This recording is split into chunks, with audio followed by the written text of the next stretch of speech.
Shalom, selamat pagi anak-anak sekalian. Apa kabar kalian pagi hari ini? Ya, saya percaya kalian semua dalam keadaan sehat dan luar biasa. Puji nama Tuhan, pagi hari ini kita boleh dipertemukan oleh Tuhan untuk memulai pelajaran kita pagi hari ini. Namun sebelumnya kita mau berdoa, mari kita berdoa. Bapa di surga, terima kasih untuk pagi ini. Kami bersyukur kepada Tuhan untuk anugerah-Mu bagi kami semua. Saat ini kami mau belajar, Tuhan memberkati kami, memberikan hikmat dan kemampuan bagi kami semua. Dalam nama Tuhan Yesus kami berdoa. Amin.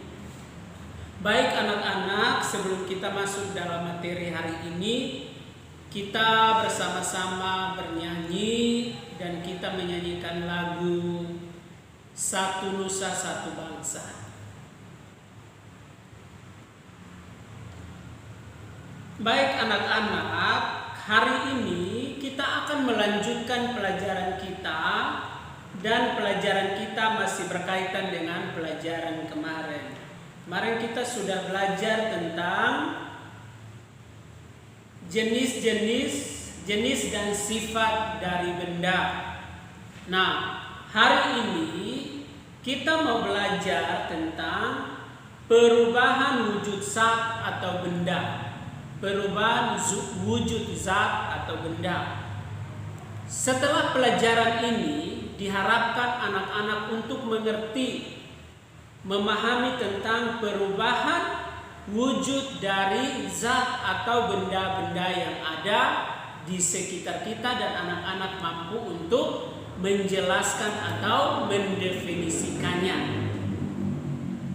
Di sini kita memperhatikan bahwa di bacaan di dalam materi pembelajaran yang ketiga, di sana kita memperhatikan ada contoh tentang es lilin yang dimakan oleh Rian, Ardi, dan Risa. Mereka memakan es lilin. Kita memperhatikan bersama-sama bahwa es lilin awalnya berbentuk cair, tapi setelah itu es lilin yang dibuat akan dimasukkan dalam lemari es atau kulkas. Maka lama-kelamaan es lilin akan membeku dan mengeras sehingga berubah menjadi padat. Jadi ingat tadi ya, dari cair lalu dimasukkan ke dalam kulkas atau lemari pendingin, dan di sana dia akan mengalami proses sehingga pada akhirnya dari benda cair ia dapat berubah menjadi benda padat. Anak-anak, umumnya sebuah zat atau benda hanya berada dalam satu wujud saja. Jadi setiap benda itu awalnya hanya berada pada satu wujud saja.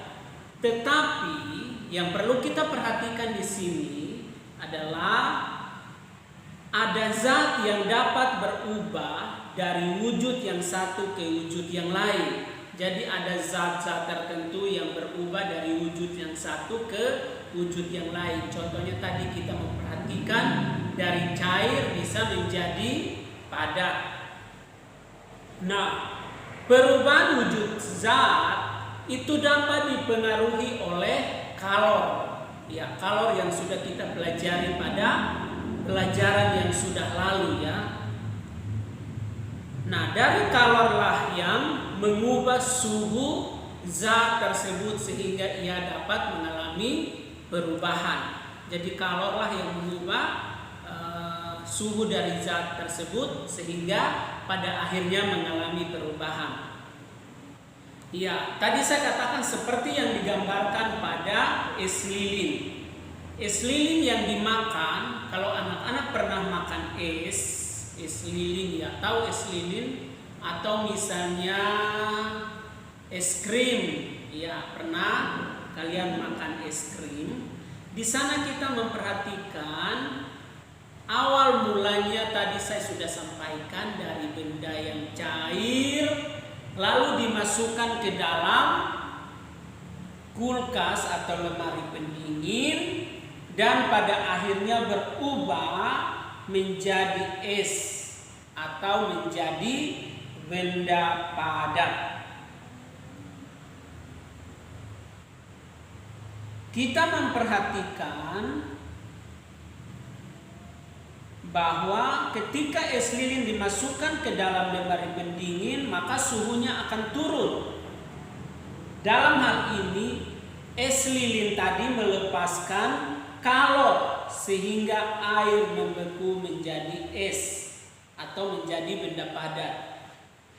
Perubahan wujud benda cair, wujud zat cair menjadi padat itu disebut membeku. Jadi benda cair yang berubah wujud menjadi benda padat itu disebut dengan istilah membeku. Sedangkan benda padat juga bisa berubah menjadi benda cair. Perubahan wujud padat menjadi cair itu disebut melebur, mencair atau meleleh. Nah, contohnya masih sama. Es lilin yang dikeluarkan dari kulkas lama-lama dia akan menjadi cair. Kenapa bisa mencair? Karena dapat menyerap kalor dari lingkungannya. Lalu kita juga memperhatikan sedangkan perubahan zat cair menjadi gas dinamakan menguap. Contohnya adalah kita memperhatikan ketika kita merebus air lalu semakin panas, maka ketika kita buka tutup panci dia akan menguap sehingga menjadi benda gas, menjadi benda gas. Jadi dari cair itu dia dapat berubah menjadi benda gas. Nah, anak-anak, jadi dari sini kita memperhatikan bahwa benda dapat mengalami perubahan wujud zat. Ya, perubahan wujud zat atau benda itu juga dikelompokkan dalam 3 ya. Yang pertama tadi dari cair menjadi padat, padat menjadi cair, cair menjadi gas. Nah, kalian bisa memperhatikan di buku kalian dan tolong baca ulang pembelajaran 3 halaman 16 sampai halaman yang ke-18 untuk lebih jelas kalian memahaminya. Nah, anak-anak, tugas bagi kalian pada pagi hari ini adalah